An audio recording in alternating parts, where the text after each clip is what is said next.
प्रिय विश्वासी भाई एवं बहन, प्रभु यीशु के जीवित सामर्थी और उद्धारकर्ता त्राणकर्ता नाम में आप सबको पास्टर सुभाष पवार की ओर से जय मसीह की। प्रभु का धन्यवाद करते हैं जो सच में अपना अनुग्रह प्रतिदिन हमारे जीवन पर उंडेलता है कि हम इन दिनों में विशेषकर उसके पवित्र वचन से पढ़ रहे हैं, मनन कर रहे हैं और बहुत सारी आशीषें आत्मिक रूप से यहाँ तक कि भौतिक रूप से भी पा रहे हैं। प्रभु की संगति में बढ़ रहे हैं। प्रभु का धन्यवाद हो। आज इस मनन की घड़ी में हम आप पहुंचे हैं जिस रात प्रभु यीशु पकड़वाए गए, इस विषय पर। यह बहुत ही प्रभु यीशु के जीवन की एक खास रात है। यूं तो प्रतिदिन प्रभु यीशु के जीवन का खास है, क्योंकि हम सब के जीवनों के लिए प्रतिदिन प्रभु यीशु ने ऐसे कार्य किए जिनको रिप्लेस करना बड़ा मुश्किल है। इस संसार की कोई भी रीति रिवाज या प्रथा या और कोई कार्य उनके स्थान पर जगह नहीं ले सकता है।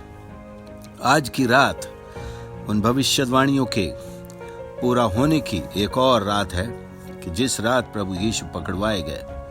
प्रभु यीशु ने अपने शब्दों में अपने चेलों से कहा, लूका 22 अध्याय उसका 14 पद से 23 पद तक हम पढ़ें। जब घड़ी आ पहुंची तो वह प्रेरितों के साथ भोजन करने बैठा और उसने उनसे कहा, मुझे बड़ी लालसा थी कि दुख भोगने से पहले ये फसह तुम्हारे साथ खाऊं, क्योंकि मैं तुमसे कहता हूं कि जब तक वह परमेश्वर के राज्य में पूरा न हो तब तक मैं उसे कभी न खाऊंगा। तब उसने कटोरा लेकर धन्यवाद किया और कहा, इसको लो और आपस में बांट लो, क्योंकि मैं तुमसे कहता हूं कि जब तक परमेश्वर का राज्य न आए तब तक मैं दाख का रस अब से कभी न पीऊंगा। और फिर उसने रोटी ली और धन्यवाद करके तोड़ी और उनको यह कहते हुए दी, यह मेरी देह है जो तुम्हारे लिए दी जाती है, मेरे स्मरण के लिए यही किया करो। इसी रीति से उसने भोजन के बाद कटोरा भी लिया, यह कहते हुए दिया, यह कटोरा मेरे उस लहू में जो तुम्हारे लिए बहाया जाता है नई वाचा है। पर देखो, मेरे पकड़वाने वाले का हाथ मेरे साथ मेज पर है, क्योंकि मनुष्य का पुत्र तो जैसा उसके लिए ठहराया गया है जाता ही है, पर हाय उस मनुष्य पर जिसके द्वारा वह पकड़वाया जाता है। तब वे आपस में पूछताछ करने लगे कि हम में से कौन है जो यह काम करेगा। प्रभु यीशु ने अपने जीवन में प्रतिदिन पिता के द्वारा दी गई सेवकाई को पूरा किया और आज की रात्रि प्रभु यीशु अपने शिष्यों के साथ अंतिम संगति की रात के रूप में उनके साथ है। प्रभु यीशु के बड़ी लालसा थी कि वो फसह का ये भोज उनके साथ ले, और साथ में ही प्रभु यीशु ने एक ऐसे भोज का आरंभ किया या प्रतिस्थापन किया, प्रतिष्ठा की, जो आज हमारी कलीसियाओं में प्रभु भोज के नाम से जाना जाता है। प्रभु यीशु ने मूसा के द्वारा चलाए गए फसह के पर्व को यहां अंतिम बार अपने चेलों के साथ मनाकर उन्हें एक नया पर्व सौंप दिया, अर्थात प्रभु यीशु की मृत्यु का स्मरण करने का पर्व, जिसे प्रभु भोज कहते हैं। नए नियम की कलीसिया को हम जानते हैं 2 मुख्य आदेश दिए गए हैं। पहला आदेश है कि बपतिस्मा लेना, दूसरा आदेश है प्रभु की मृत्यु को स्मरण करना प्रभु भोज के द्वारा। ये दोनों एक्सप्रेस आदेश कलीसिया को दिए गए हैं। जो विश्वास करे वह बपतिस्मा ले, और जब तक मैं न आऊं मेरी यादगारी में यही किया करो। प्रभु भोज लेने के पश्चात यह रात्रि प्रभु यीशु के लिए एक बहुत कांटों से भरे हुए ताज ही की ही नहीं, बल्कि कांटों से भरे हुए मार्ग की ऐसी रात बन गई।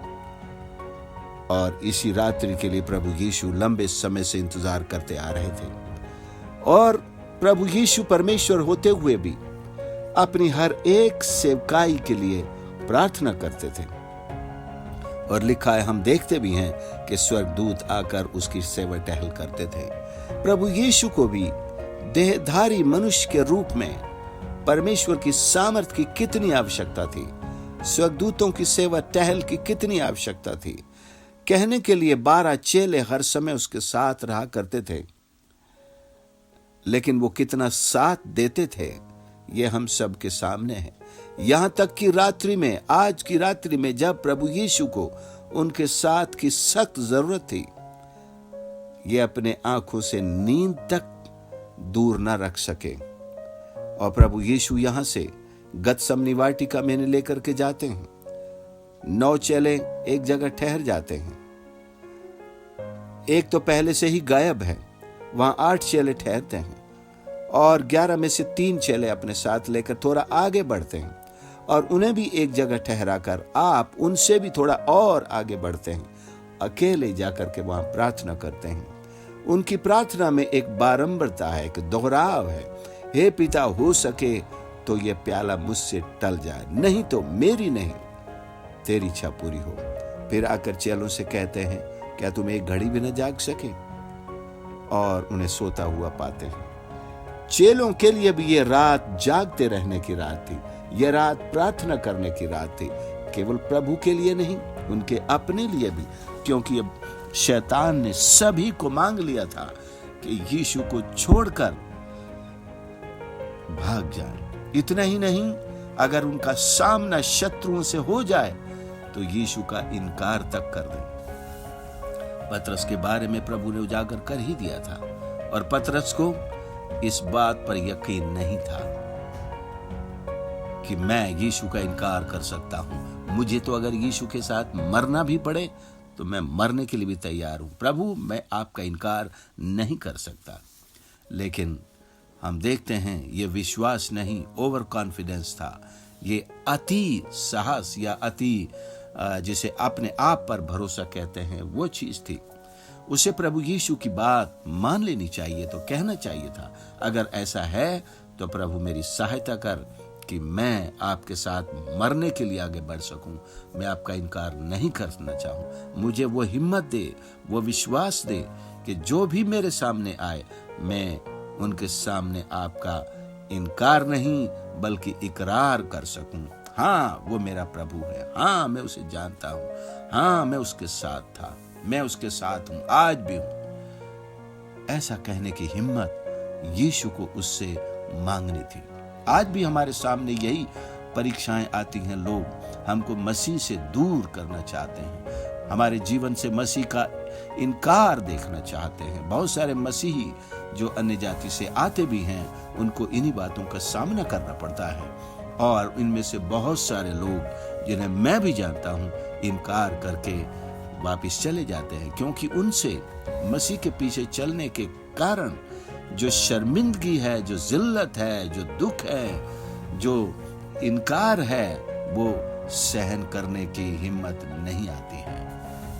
लेकिन ये हिम्मत आ सकती है यदि हम प्रभु से मांगे थे। बाद में भी तो पतरस में आ गई थी और ऐसी आई कि वो क्रूस पर चढ़ने के लिए तैयार हो गई, मसीह के नाम के लिए। और रोम के यहां तो एक दासी के सामने अंगीकार न कर सका, रोम नगर में जाकर के वो मसीह का प्रचार करता है और क्रूस पर भी चढ़ने के लिए तैयार हो जाता है।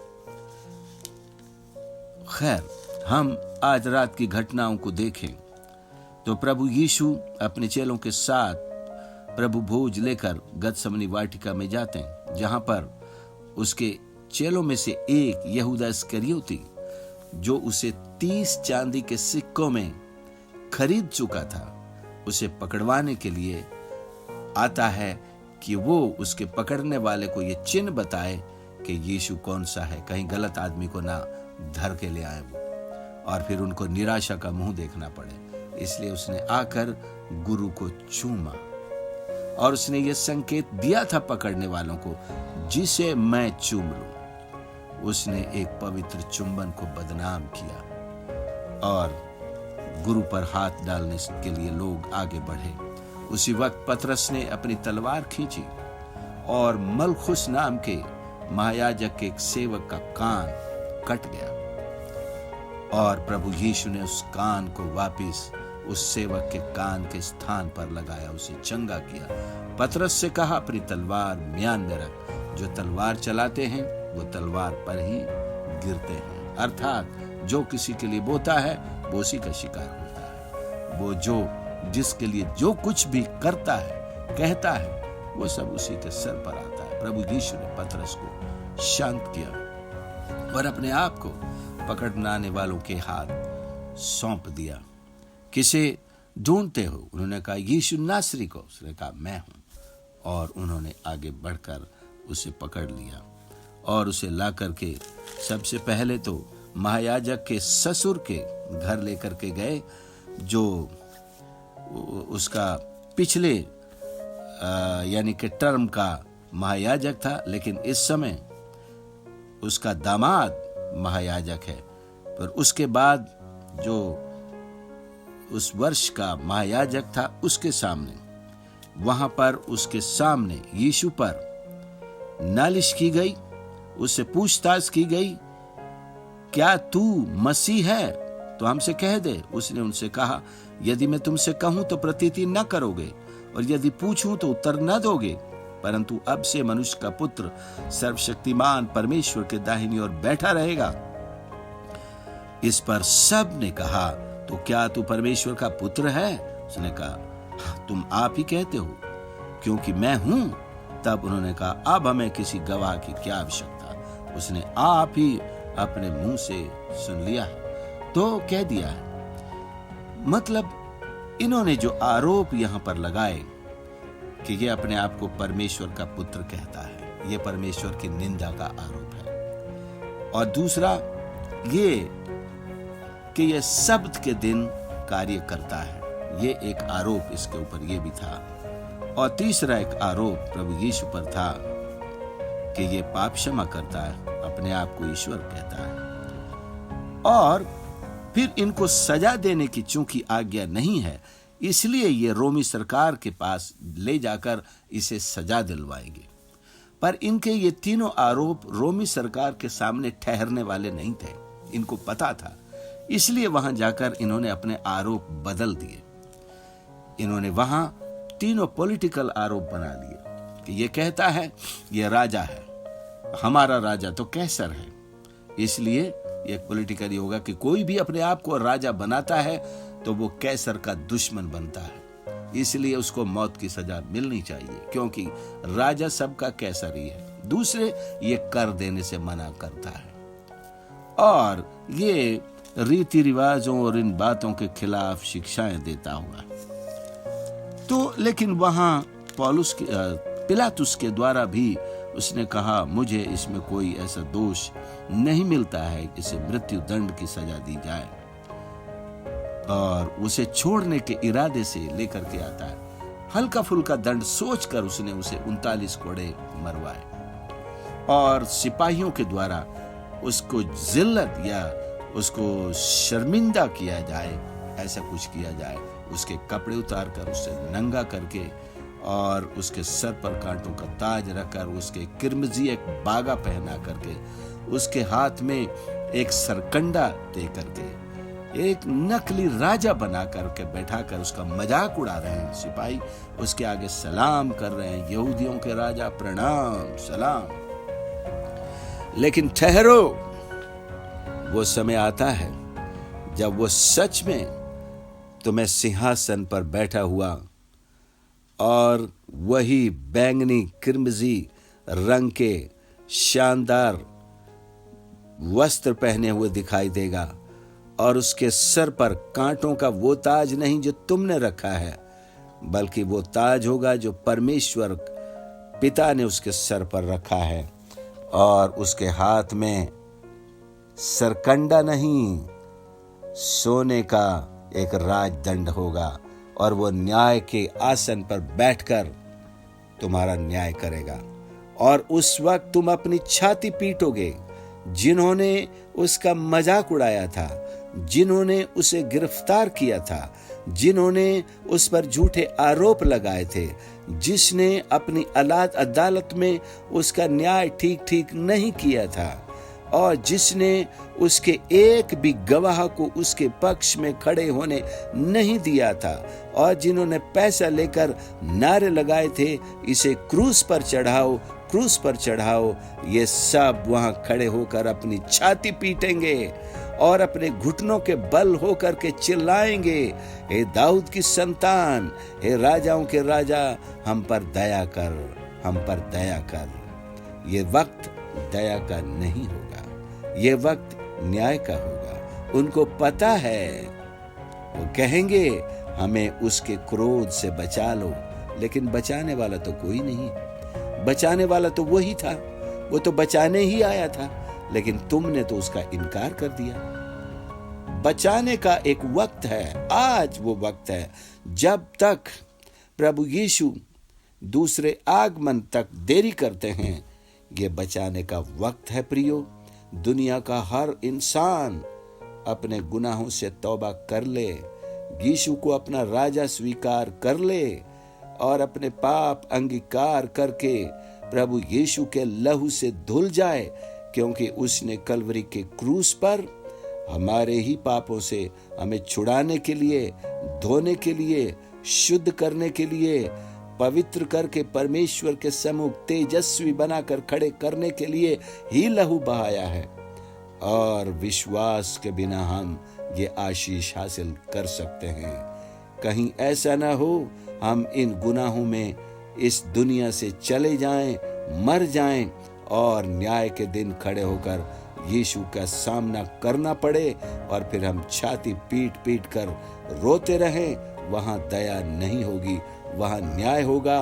और उस अंधकार में, आग की झील में, जो शैतान और उसके दूतों के लिए बनाई गई है, हमको भी उसमें डाल दिया जाए और युगान युग तक वहां का धुआं बंद नहीं होता है, वहां की अग्नि बुझती नहीं है, वहां का अंधेरा छटता नहीं है, वहां का विलाप बंद नहीं होता है, वहां का कराहना कभी खत्म नहीं होता है, दांत पीसना रुकता नहीं है, वहां के कीड़े इंसान के शरीर को खाते रहेंगे। ये शरीर कीड़ों के खाए जाने के बाद भी खत्म नहीं होगा। ये आग में झुलसने जलने के बाद भी भस्म नहीं होगा। उस झाड़ी के समान जिसे मूसा ने देखा, जलती तो थी लेकिन भस्म ना होती थी। सो प्रियो, नरक की पीड़ा बहुत भयानक है, आप कल्पना नहीं कर सकते। लेकिन अगर आपको अपने पापों में मजा आ रहा है तो एक बार नरक की कल्पना अवश्य कर लेना। आप समझ जाएंगे कि वो जगह आपके बस की नहीं है। आपने यहाँ कोई भारी काम नहीं किया है, आपने कोई सताव दुख नहीं सहा है, नरक की पीड़ा कैसे सह सकेंगे। इसलिए आज प्रभु यीशु हमें बचाने के लिए तैयार खड़ा है। कितना भी उन्होंने मजाक उड़ाया, उनमें से जितनों ने यीशु के सामने तौबा कर ली, यीशु को उद्धार करता ग्रहण कर लिया, उन सब को यीशु ने माफ कर दिया। कह दिया, हे पिता, इन्हें क्षमा कर, क्योंकि ये नहीं जानते कि ये क्या कर रहे हैं। यीशु ने तो यहां तक दया की कि हमारे हर एक जानबूझकर किए गए पाप को भी उसने ये कह दिया कि ये नहीं जानता ये क्या कर रहा है। उसने क्षमा का प्रबंध कर दिया है। तो क्यों ना हम प्रभु यीशु की इस क्षमा का लाभ उठाएं, इसका फायदा लें और अपने जीवन को नाश होने से बचा लें, क्योंकि यीशु मसीह इसलिए ही आया। उसने कहा शैतान के बारे में, जिसके पीछे ये चल रहे हैं, वो चोर चोरी करने, नाश करने और घात करने के लिए आया, लेकिन मैं इसलिए आया कि वे जीवन पाए और बहुतायत का जीवन पाए। प्रभु यीशु हमें नाश करने नहीं आया है, हमें जीवन देने के लिए आया है। आज ही वो समय है, आज ही वो वक्त है, आज ही वो अवसर है, और यही एकमात्र नाम है जो हमें बचाएगा। अगर मरने के बाद हमने इस सच्चाई को जाना तो हमें क्या लाभ हुआ। सच्चाई का फायदा तभी है जब हम यहां से आखिरी सांस लेने से पहले सच्चाई को जान जाएं, उसे मान लें और अपना लें और प्रभु यीशु को अपना जीवन सौंप दें। तो प्रभु यीशु हमें आशीषों में भरने के लिए तैयार खड़ा है। प्रियो, मैं प्रभु यीशु के इस महान सेवा कार्य के लिए दिल से धन्यवाद करता हूं कि उसने मुझ जैसे पापी के लिए संसार में आने के लिए परमेश्वर पिता से हाँ कहा और देह धारण करके इतने दुखों को सहा, तकलीफों को उठाया, वो मारा गया, वो जिसके साथ कैसा बुरा सलूक किया, उसके मुंह पर थूका गया, उसे नंगा किया गया, उसके कोमल बदन के ऊपर कोड़ों की ऐसी मार पड़ी जिससे सारा शरीर छलनी हो गया और उसके सर पर ऊपर से बड़े नुकीले और लंबे लंबे कांटों का ऐसा ताज रखा गया जो सर से चारों तरफ से खून ही खून निकाल रहे थे। और इसके उपरांत प्रभु यीशु को मोटे मोटे कीलों से उस क्रूस पर जड़ दिया और वो मेमने के समान चुपचाप रहा। उसने अपना मुंह न खोला क्योंकि उसे आपके और मेरे प्रायश्चित के लिए, उद्धार पाने के लिए, छुटकारा पाने के लिए, परमेश्वर के राज्य में प्रवेश होने के लिए ये जिल्लत उठाना जरूरी था और उसने उठाया। उसने उफ न की। केवल एक पद पर, एक बात पर यीशु जोर से पुकार उठे, हे मेरे परमेश्वर, हे मेरे परमेश्वर, तूने मुझे क्यों छोड़ दिया। केवल ये बात हमारे प्रभु से सहन न हुई। उसने कीलों की मार को तो सह लिया, 39 कोड़ों को सह लिया और वो सारी इतनी लंबी यात्रा क्रूस, भारी क्रूस उठाकर उन्होंने सहन कर ली। भले क्रूस के नीचे गिर जाते हैं, फिर उठते हैं, फिर अपना क्रूस उठाते हैं और रास्ते भर भी कोड़ों से उनको मारा जाता रहा, कोड़ों से पीटा जाता रहा। जानवर को भी कोई इस तरह से मार मार कर नहीं ले जाता है जैसे मेरे प्रभु को वे मारते गए। और इतनी धूप में कलवरी के पहाड़ पर नंगे पैर, कांटों से पैरों से खून निकलते हुए, पत्थर चुभते हुए ऐसे मार्ग से लेकर के गए और उसके बाद भी उसने उफ न की। लेकिन जब पिता परमेश्वर ने एक पल के लिए उसे छोड़ दिया, वो पल उनसे सहन न हुआ। तूने मुझे क्यों छोड़ दिया। वो इसलिए हुआ प्रियो कि परमेश्वर पाप को देख नहीं सकता। जब उसका पुत्र मेरे पाप के लिए कफारा बन रहा था, प्रायश्चित बन रहा था, पाप को उठाकर पिता परमेश्वर का दंड भुगत रहा था मेरे स्थान पर, तब परमेश्वर ने एक पल के लिए अपनी आंखें फेर ली। मृत्यु का अर्थ सेपरेशन है, तो परमेश्वर ने अपने पुत्र के साथ एक पल के लिए सेपरेशन किया ताकि मैं परमेश्वर के साथ मेल मिलाप करूं, मैं सेपरेशन का सामना न करूं। नरक में जाने वाला हर इंसान परमेश्वर से अलग कर दिया जाएगा और पीड़ाएं तो एक तरफ, परमेश्वर से अलग होने का दुख ही सहना कितना भयंकर होगा, इसका एहसास आज इंसान को शायद नहीं होता है। अपने प्रियों से जब किसी का बिछुड़ना होता है, उस एहसास को हजारों गुना मल्टीप्लाई करेंगे, तब उसका एहसास हो जाएगा कि परमेश्वर से अलग होने का एहसास कैसा गहरा, दुख भरा और पीड़ादायक होता है। इसलिए प्रभु यीशु ने चिल्ला करके कहा, हे मेरे परमेश्वर, हे मेरे परमेश्वर, तूने मुझे क्यों छोड़ दिया। और अगले ही पल वो कहते हैं, परमेश्वर के दर्शन उन्हें हो जाते हैं, परमेश्वर उन्हें अपनी सामर्थ देते हैं। वो कहते हैं, मैं प्यासा हूं। सुप्रियो, 7 वचनों पर हम मनन करेंगे, लेकिन आज की रात जब प्रभु यीशु पकड़वाए गए हैं, उस पर प्रकाश डालते हुए हम इस बात पर ध्यान दें, गौर करें कि प्रभु यीशु का आगमन मेरे और आपके लिए ही है। इससे प्रभु यीशु को खुशी होगी जब हम क्रूस को अपने गले से लगाएंगे, जब हम प्रभु यीशु की शिक्षाओं को अपने जीवन में उतार लेंगे, उसकी एक एक आज्ञा को हम अपने जीवन में लेंगे। प्रमुखता से प्रभु यीशु की ये आज्ञा था कि हम उस पर विश्वास करें, हम अपने पापों को अंगीकार करें, हम यीशु को अपना उद्धारकर्ता स्वीकार करें और जो विश्वास करे वो बपतिस्मा ले।